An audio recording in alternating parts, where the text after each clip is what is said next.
September 2025 रोजी मुंबई येथे 5वी international karate championship स्पर्धा घेण्यात आली.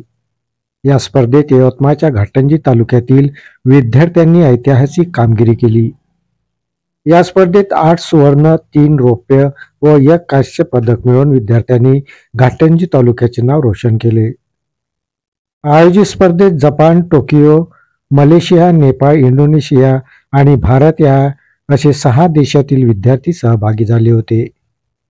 यामध्ये घाटंजी तालुक्यातील प्रतीक्षा कांबळे, श्रद्धा अक्कलवार, धनश्री चंद्रमे, समृद्धी राठोड, अनुज जगताप, क्षितिज गेडाम, सोहम मिमेंटिवार या विद्यार्थ्यांनी सुवर्ण पदक प्राप्त केलं. तर प्राची ठाकरे, आदित्य नागनूरवार, पूर्वी नागोशे या विद्यार्थ्यांनी रौप्य पदक मिळवलं आणि गिरीश राठोड हा कांस्य पदकाचा मानकरी ठरला. पदक प्राप्त विद्यार्थ्यांना प्रशिक्षक रामराव राठोड यांचं विशेष असं मोलाचं मार्गदर्शन लाभलं. कराटे चॅम्पियनशिप स्पर्धेत ऐतिहासिक कामगिरी करणाऱ्या या 12 विद्यार्थ्यांचा सत्कार हा घाटंजी पोलीस स्टेशनमध्ये करण्यात आला.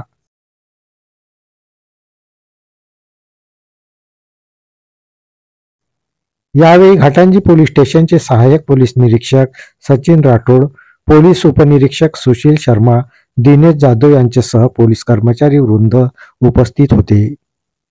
संजय ढवळे, प्रतिनिधी GTV न्यूज मराठी.